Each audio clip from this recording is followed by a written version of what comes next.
प्रधानमन्त्रीको अभिव्यक्तिबारे रासपाको धारणा हाम्रो भूमि मिचिनुहुन्न। बालेनको अभिव्यक्तिबारे भारतीय मिडिया कभरेज। सीमा विवादका बहुआयामिक चर्चा।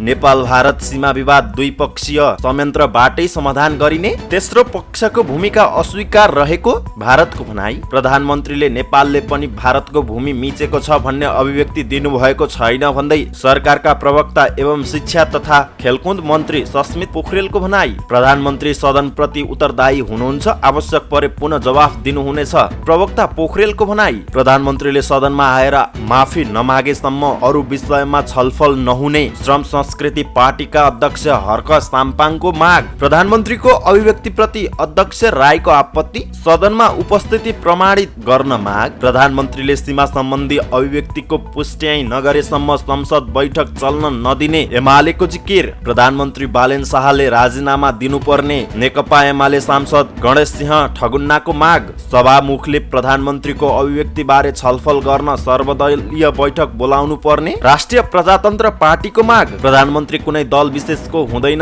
संसदको रेकर्डबाट प्रधानमन्त्रीको भनाई हटाइयोस् भन्दै नेकपाको माग। प्रधानमन्त्रीको अभिव्यक्ति फिर्ता नभएसम्म संसद बैठक चल्न नदिने कांग्रेसको चेतावनी। प्रधानमन्त्रीले संसदमा आएर माफी नमागेसम्म संसद बैठक चल्न दिँदैनौ भन्दै नेपाली कांग्रेसका राष्ट्रिय सभाका सचेतक पदम बहादुर परियारको चेतावनी। हिसाब बराबर भन्नुभएको हो भन्दै भारतसँगको सीमा विवादबारे प्रधानमन्त्री बालेनलाई नेपाली कांग्रेसका उपसभापति विश्वप्रकाश शर्माको प्रश्न। प्रधानमन्त्रीको अभिव्यक्ति र भारतको प्रतिक्रियामा भीम रावलको आपत्ति। नेपालले भारतको जग्गा मिचेको भन्नु राष्ट्रहित विरोधी। प्रधानमन्त्री शाहको नेपाल भारत सीमा विवाद सम्बन्धी अभिव्यक्ति प्रति श्रम संस्कृति पार्टीको आपत्ति। तत्काल राजीनामा दिन माग। सत्ता पक्षको मन राखिदिन भए पनि विपक्षीले उठाएको प्रश्नको जवाफ दिनुहोस् भन्दै प्रधानमन्त्री बालेन शाहलाई रासपाकी सांसद आशिका तामाङको आग्रह। राष्ट्रिय स्वतन्त्र पार्टीका सभापति रवि लामिछानेले भेटे भारतीय विदेश मन्त्री एस जयशंकरलाई। राप्रपाको असन्तुष्ट पक्षले मलमासपछि नयाँ दल बनाउने, दुर्गा प्रसाई जोडिने बारे छलफल गरिने। राष्ट्रपतिबाट प्रतिनिधि सभा सदस्य निर्वाचन र मतदाता नावलीको विधेयक प्रमाणीकरण। राज्यले निजी क्षेत्रका प्रतिनिधिलाई जघन्य अपराधी सरह व्यवहार गर्न नहुने पूर्व अर्थ राज्य मन्त्री एवं नेपाली कांग्रेसका सहमहामन्त्री उदय शमशेर राणाको भनाई। जनकपुर धाम उपमहानगरपालिका 7 स्थित 0 माइल फलफुल बजार खाली गराउने क्रममा व्यवसायीहरूले जनाए असन्तुष्टि।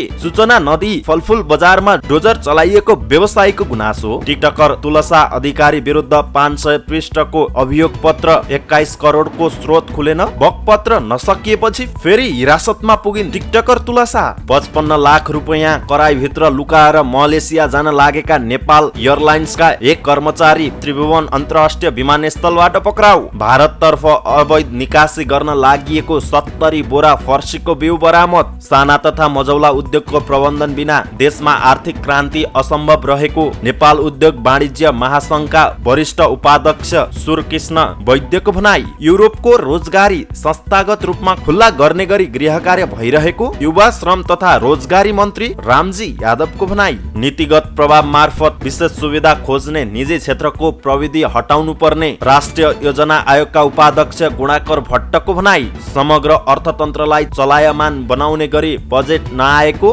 अर्थविद प्राध्यापक डाक्टर गोविन्द नेपालको जिकिर। उपभोगमुखी बजेटले रोजगारी सिर्जना गर्दैन, बोलेर मात्र आर्थिक रूपान्तरण हुँदैन भन्दै पूर्व अर्थमन्त्री डाक्टर युवराज खतिवडाको दाबी। कुवेत स्थित अमेरिकी सैन्य बल लक्षित 2 इरानी क्षेप्यास्त्र अमेरिकाद्वारा विफल। टर्कीमा ईदको बिदाका क्रममा सडक दुर्घटना, 70 जनाको मृत्यु। दक्षिण कोरियाको एरोस्पेस प्लान्टमा विस्फोट, 5 जनाको मृत्यु। अमेरिकी सेनाद्वारा इरानमाथि आत्मरक्षक हवाई आक्रमण। असार 3 गते अछाममा रामा रोशन स्काई रनिङ हुने। बङ्गलादेशसँग पाएका थोरै अवसरहरू जोगाउने नेपालका प्रशिक्षक नेउपानेको भनाई। र फिफा विश्वकप 2026 का लागि अस्ट्रेलियाद्वारा टोली घोषणा। 17 नयाँ खेलाडी टोलीमा समावेश।